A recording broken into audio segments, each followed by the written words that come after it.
दोस्तों, आज की हमारी कहानी है उमेश और रागिनी के नाम। मैं एक बहुत बड़े शॉपिंग मॉल में खड़ा हुआ था जब एक छोटी सी बच्ची दौड़ती हुई मेरे पास आई और आकर मेरे गले लग गई और मुझे पापा पापा कहने लगी। मेरे साथ जो मेरा बिजनेस पार्टनर खड़ा था उसने कहा, ये क्या हो रहा है, क्या तुम शादीशुदा हो? मैंने कहा नहीं, लेकिन ये बात करते हुए मैं कहीं खो सा गया था। जब मैंने उस बच्ची की तरफ देखा तो पता नहीं क्यों मुझे उस पर बहुत प्यार आया था, बल्कि मैं उसे देखकर इमोशनल हो गया और मेरी आंखों में आंसू भर गए। मैंने उस बच्ची को गले से लगा लिया और आसपास देखने लगा। शायद मैं उसकी माँ को ढूंढ रहा था कि तभी एक लड़की हमारी तरफ आती हुई दिखाई दी। मुझे लगा शायद ये लड़की ही इस बच्ची की माँ है, लेकिन जैसे ही वो हमारे करीब आई थी, वो बच्ची उसे मौसी कहकर उससे लिपट गई थी और कहने लगी, मौसी ये मेरे पापा हैं। मतलब मुझे उसकी माँ तो नज़र नहीं आई थी, लेकिन उसकी मौसी नज़र आई जो बुरी तरह गुस्से में थी और उसे डांटते हुए मुझसे छीन कर ले गई। कहने लगी, ये तुम्हारा बाप नहीं है। जबकि वो बच्ची जाते हुए भी रो रही थी और मुझे पापा पापा कह रही थी। और मेरे दिमाग में उसे देखकर सिर्फ एक ही ख्याल आया कि आखिर उसकी माँ कहाँ थी। मेरा नाम उमेश है और मैं अपने सर्कल का बहुत ही ज़्यादा खूबसूरत और जवान लड़का था। रागिनी से मेरी मुलाकात सोशल मीडिया पर हुई थी। यूं ही एक दूसरे से बात करते करते हम एक दूसरे के दीवाने हो गए थे और सिर्फ 2 महीनों के अंदर ही अंदर मैंने फैसला कर लिया था कि मुझे इस लड़की से शादी करनी है। पर मेरे साथ एक बहुत बड़ी प्रॉब्लम थी। वो ये कि मेरे घर वाले बहुत ही ज़्यादा सख्त थे। वे रीति रिवाजों को मानने वाले और पुराने ज़माने में जीने वाले लोग थे। रागिनी ने मुझे पहले ही साफ साफ कह दिया था कि वो जॉइंट फैमिली में रहना नहीं चाहती और मैंने उसे कहा था कि मैं उसे अपने साथ मुंबई में रखूँगा। उसे मुंबई शहर बहुत ज़्यादा पसंद था। वो कहती थी कि वही तो सपनों का शहर है और मैं हमेशा से वहीं रहना चाहती हूँ। मैंने उसे यही सपना दिखाकर अपना बना लिया था। वैसे ये भी सच था कि मैं उससे प्यार करता था, क्योंकि जब उससे मेरी बात नहीं होती थी तो मेरा दिन नहीं गुजरता था। रागिनी का कोई भाई नहीं था, वो सिर्फ 2 बहनें थीं और बहुत ही लाड प्यार से पली गई थीं। वो देखने में भी बहुत नाजुक सा फूल ही लगती थी। मैं खुद परेशान था कि वो हमारी जॉइंट फैमिली में कैसे एडजस्ट कर पाएगी, क्योंकि हमारा भरा पूरा घर था तो काम भी उसमें ज़्यादा था। और रागिनी को देखकर तो ऐसा लगता था कि अगर हवा का तेज झोंका भी आ जाए तो वो फूलों की पत्तियों की तरह बिखर जाएगी। हालांकि डर तो रागिनी को भी था कि वो इतने भरे पूरे परिवार में कैसे एडजस्ट करेगी, लेकिन मेरी मोहब्बत के आगे मजबूर थी। कहती थी, उमेश मैं तुम्हारी मोहब्बत में सब कुछ एडजस्ट कर लूँगी। और फिर उसे ये भी विश्वास था कि मैं उसे अलग लेकर रहूँगा। हम 2 अलग अलग शहरों में रहने वाले अलग अलग तरह के लोग थे, लेकिन हमारी मोहब्बत ने हम एक दूसरे से ऐसा जोड़ा कि हमारे घर वालों को भी हमारी खुशी के आगे सिर झुकाना ही पड़ा। सबने कहा कि जवान बच्चे हैं, अब वे जमाने नहीं रहे कि अपनी मर्जी से शादियां करवा दी जाएं। शादी हम उनकी मर्जी से करवा देते हैं, लेकिन रहना उनको हमारे साथ ही पड़ेगा। और जब रागिनी ने ये बात सुनी तो वो कहने लगी, ये क्या बात हुई? मैंने कहा कि ऐसे ही कह रहे हैं, तुम तो मेरी जान हो, तुम जो कहोगी वही होगा, इसके अलावा तो कुछ हो ही नहीं सकता। मैं भी बहुत ज़्यादा खुश था और वो भी खुश थी। और शादी की पहली रात जब मैंने रागिनी को मुंह दिखाई की अंगूठी दी तो कहने लगी, उमेश मुझे ये अंगूठी नहीं चाहिए, बल्कि मुझे तुमसे एक वादा चाहिए कि मुझे कभी घर के काम नहीं करवाओगे, क्योंकि मैंने आज से पहले कभी घर के काम नहीं किए हैं। मुझे तो खाना बनाना भी नहीं आता। मुझे डर लग रहा है कि मैं अब ये सारे काम कैसे करूँगी। अब तुम ही मेरी ढाल बनोगे। रागिनी ने इतनी मासूमियत से कहा था कि मुझे उस पर प्यार आ गया था। मैंने उससे वादा किया था कि मैं तुम पर कभी भी घर की जिम्मेदारी नहीं आने दूंगा। अभी शादी के शुरू के दिन ऐसे थे, ऐसा लगता था कि एक दूसरे के बिना अब तो ज़िंदगी गुजारी ही नहीं जाएगी, वो ज़िंदगी ही नहीं होगी। और ज़िंदगी तो अब शुरू हुई थी। बहुत प्यार था हम लोगों में। हमारे घर वाले तो हमारी हरकतों से तंग थे, क्योंकि हम एक दूसरे के अलावा किसी को देखते ही नहीं थे।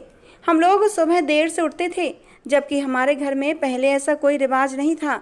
सुबह का नाश्ता बहू ने बनाना होता था, लेकिन रागिनी को मैंने इस काम से बचाने के लिए अपनी माँ से कह दिया था कि मैं उसे खुद ही कमरे से बाहर नहीं आने देता।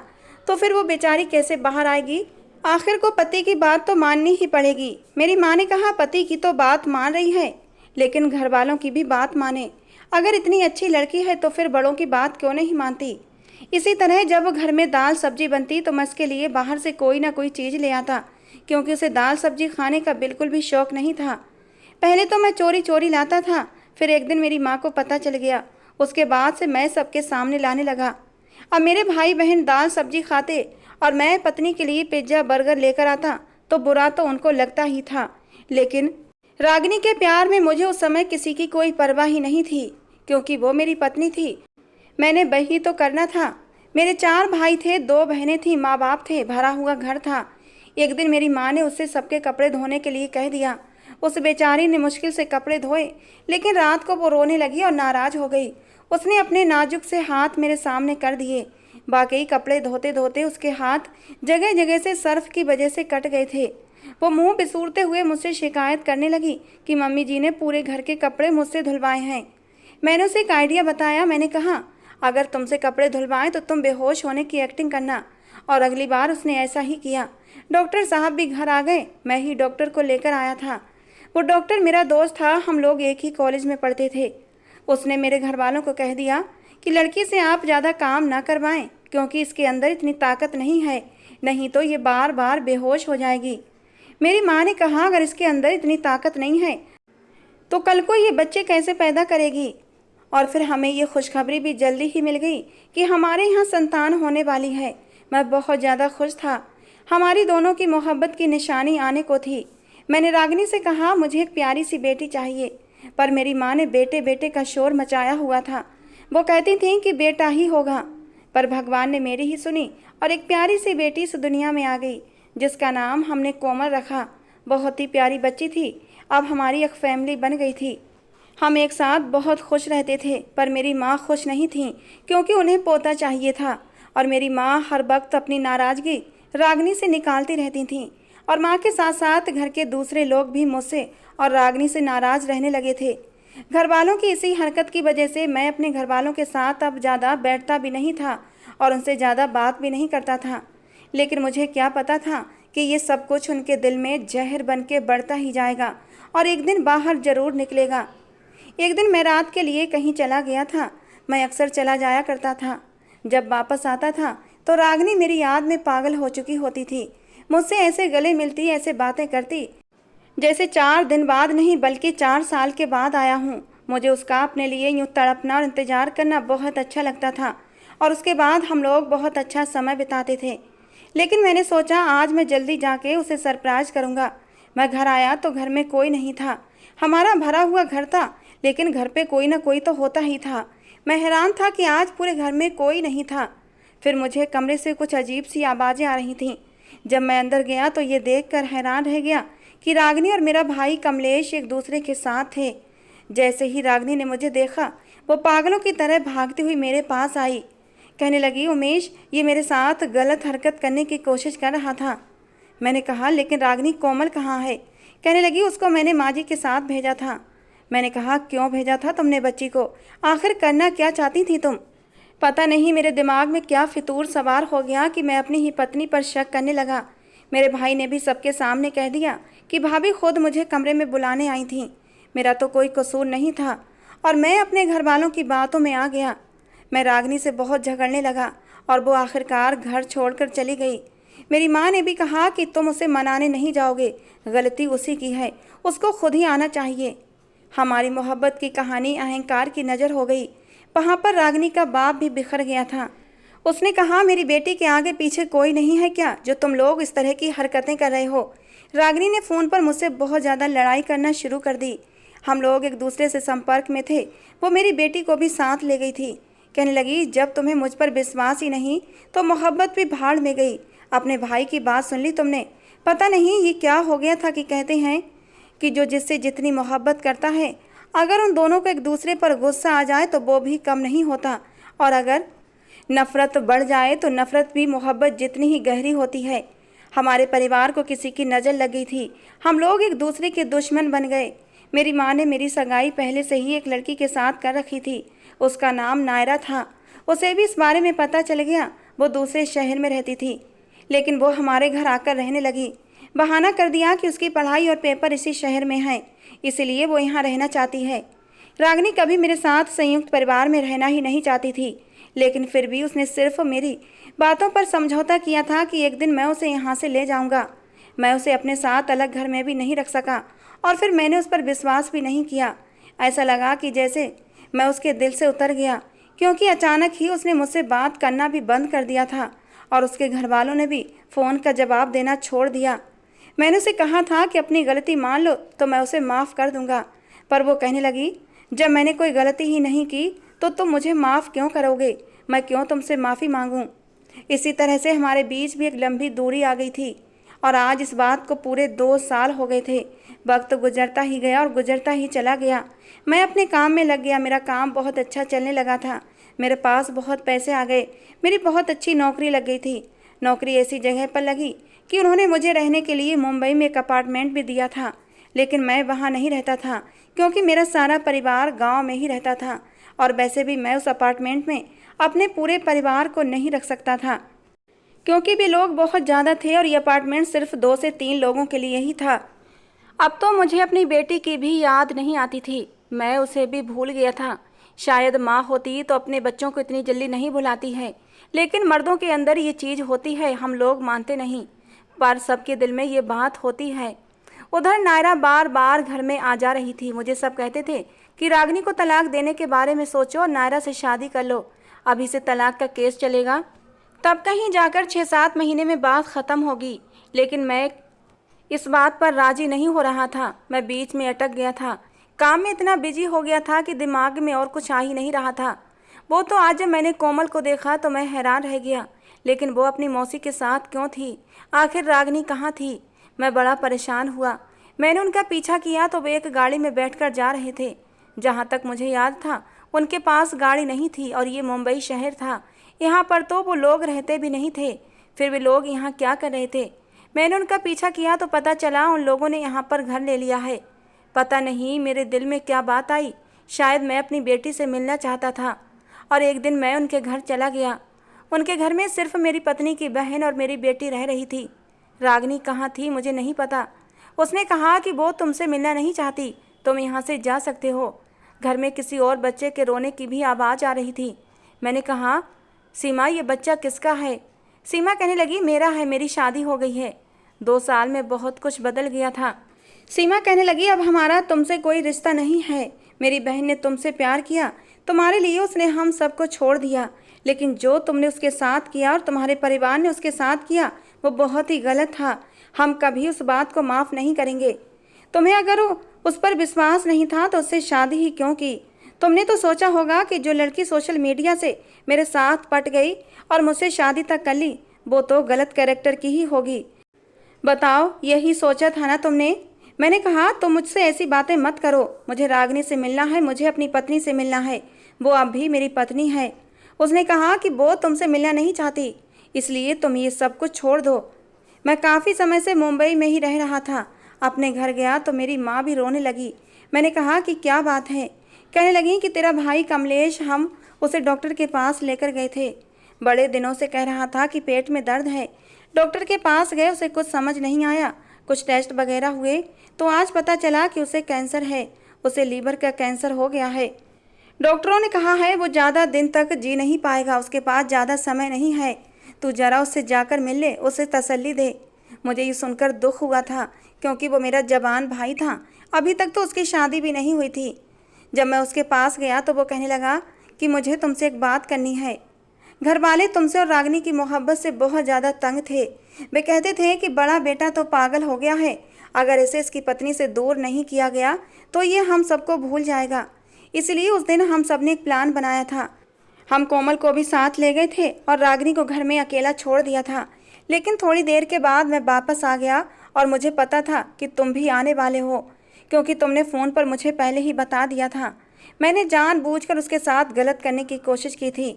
मैं सिर्फ तुम्हें ही दिखाना चाहता था कि मेरे उसके साथ कोई रिश्ता है, लेकिन असल में ऐसा कुछ भी नहीं था। मैंने झूठ बोला था और देखो उसकी सज़ा मुझे मिल गई है। देखो मुझे कैंसर हो गया और अब मैं मरने वाला हूँ। तुम किसी तरह रागिनी से कहो कि वो वापस आ जाए और मुझे माफ़ कर दे। मैंने ये बात सुनी तो मेरा खून खौलने लगा था। मैंने कहा, अगर तू बीमार ना होता, तुझे कैंसर ना होता तो भगवान कसम मैं तुझे जान से मार देता। तूने तो मेरा घर बर्बाद करने की कोशिश की, मेरी पत्नी पर इल्ज़ाम लगाया। मैं तुम्हें कभी माफ़ नहीं करूँगा। जब मैं बाहर आया तो नायरा वहाँ बैठी हुई थी। उसकी माँ कह रही थी कि सगाई कर देते हैं, तलाक होते होते सगाई रहेगी, फिर जैसे ही तलाक होगी तो शादी कर देंगे। मैंने नायरा की तरफ देखा और कहा कि तुम एक मतलबी लड़की हो। जब मेरे पास कुछ नहीं था तो तब तुमने शादी करने से इनकार कर दिया था, और अब जब मेरे पास फ्लैट है, घर है, नौकरी है, तो तुम ये जानते हुए भी मुझसे शादी करना चाहती हो कि मेरी पहले से एक पत्नी है और मेरी एक बेटी भी है। तुम जैसी लड़की को तो मैं अपने पास भी खड़ा ना होने दूं। मेरी माँ ने कहा, उमेश ये क्या हरकत है? मैंने कहा कि मैं बिल्कुल ठीक कह रहा हूँ।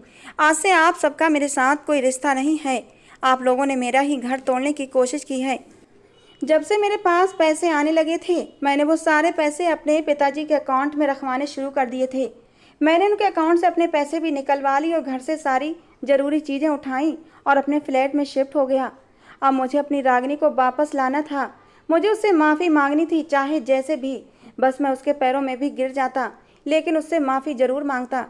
मैं उसके घर चला गया। फिर से उसकी बहन बाहर ड्राइंग रूम में बैठी थी और मेरी बेटी भी वहीं खेल रही थी। मुझे देखते ही वो भागती हुई मेरे पास आई और मैंने उसे गले से लगा लिया। कहने लगी, पापा मुझे अपने साथ ले चलो ना। जब हम लोग दूर हुए थे वो ठीक से बोलती भी नहीं थी, लेकिन अब बिल्कुल साफ साफ बोल रही थी और मुझे बार बार पापा कह रही थी। मुझे बहुत खुशी हो रही थी। थोड़ी देर के बाद एक बच्चा वहाँ पर चलता हुआ आया, जिसने शायद अभी अभी चलना शुरू किया था।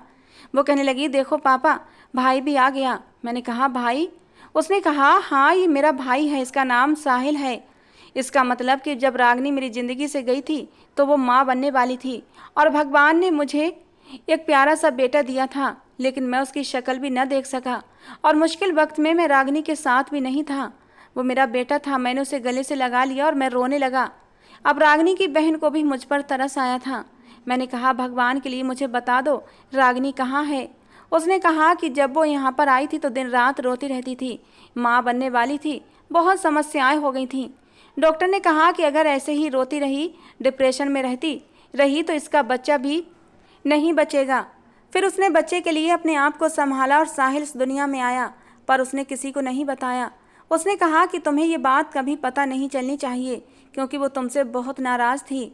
फिर उसके बाद वो अपना काम करने लगी और उसने इतने पैसे कमा लिए कि हम लोग यहाँ पर शिफ्ट हो गए और ये फ्लैट उसी का है।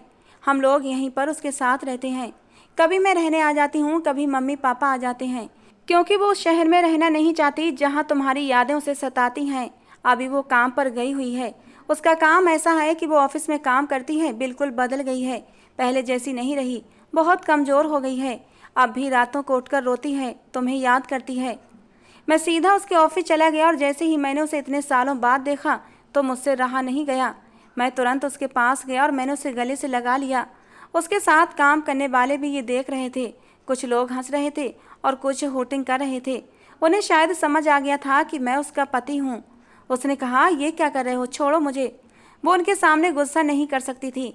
मैंने उसका हाथ पकड़ा, उसे अपनी गाड़ी में बिठाया और अपने फ्लैट पर ले आया। मैंने कहा, देखो ये है वो घर जिसमें हम दोनों को एक साथ रहना है। मैं तुम्हें इस घर में रखना चाहता हूँ। मुझे सब कुछ पता चल गया है, जो भी हुआ उसके लिए मुझे माफ़ कर दो। वो कहने लगी, अच्छा, किसी ने तुमसे कहा कि मैं कैरेक्टर लेस हूँ तो तुमने मुझे छोड़ दिया। और फिर उसी आदमी ने कहा कि नहीं वो ठीक थी, वो गलत नहीं थी, तो तुम मुझसे माफ़ी मांगने चले आए। अब कल को फिर कोई कहेगा कि मैं गलत हूँ तो क्या मुझे फिर से छोड़ दोगे? मैंने कहा, कभी नहीं छोड़ूंगा, कभी भी नहीं छोड़ूंगा। बस दोबारा से मेरी ज़िंदगी में आ जाओ, सब कुछ भूल जाओ, बच्चों के लिए, मेरे लिए। वो कहने लगी, ठीक है, बच्चों के लिए मैं तुम्हारी ज़िंदगी में आ जाती हूँ। उसने अपना फ्लैट किराए पर दे दिया। हम लोगों ने फिर से अपना घर बसाने का फैसला किया। मेरे माँ बाप को जब ये बात पता चली तो उन्हें बहुत बुरा लगा। उसके माँ बाप ने भी बातें सुनाई, पर हम लोग फिर से काशियाने में रहने लगे, एक साथ रहने लगे। आज 10 दिन हो गए थे, पर वो इस घर में सिर्फ मेरे बच्चों की माँ बनकर रह रही थी। मेरी तरफ तो देख भी नहीं रही थी और मेरी भी हिम्मत नहीं हो रही थी कि मैं कैसे पहल करूं। मैं तो उसका अपराधी था। एक दिन मैं घर आया तो बच्चे सो रहे थे और वो बर्तन धो रही थी। मैंने उसके कंधे पर हाथ रखा तो वो डर गई। मैंने कहा, रागिनी मैं हूँ। उसने कहा, हाँ मैं जानती हूँ, लेकिन अब तो मैं तुमसे भी डर जाती हूँ। मैंने कहा, ऐसा मत कहो, मैं तुम्हारे बिना नहीं रह सकता। हालात बुरे थे लेकिन हम बुरे नहीं थे। हमारी मोहब्बत बुरी नहीं थी, बल्कि लोग बुरे थे। उसने कहा, तुमने मुझ पर विश्वास नहीं किया ना। मैंने कहा, मेरा दिमाग ख़राब हो गया था, पता नहीं मुझे क्या हो गया था, लेकिन मैंने भी तो तुम्हारे बिना ये वक्त बड़ी मुश्किल से गुजारा है, अपने बच्चों के बिना। और तुमने मुझे मेरे बेटे की शक्ल तक देखने नहीं दी। क्या तुमने मुझे सज़ा नहीं दी? वो अब चुप थी। कहने लगी, हाँ मैंने तुम्हें सज़ा दी है। मैंने उसे कहा, हम एक दूसरे से कितना प्यार करते थे, उस प्यार को याद करो, उस वक्त को याद करो, सब कुछ भूल जाओ। आज मेरे पास सब कुछ है, पैसा है, फ्लैट है, घर है, अच्छी नौकरी है। मैं तुमसे सबसे अलग रख सकता हूँ, जो तुम कहोगी वो कर सकता हूँ। हम लोग सैर तफरी करेंगे, हमारे 2 बच्चे हैं, हम खुशी खुशी ज़िंदगी गुजारेंगे, हमारा एक छोटा सा परिवार है। देखो अब गुस्सा मत करो और मुझे माफ़ कर दो। मैंने रोते हुए आंखें बंद कर लीं और वो अगले ही पल मेरे गले से लग गई थी। उसके दिल की धड़कनें मेरे कानों को सुनाई देने लगीं।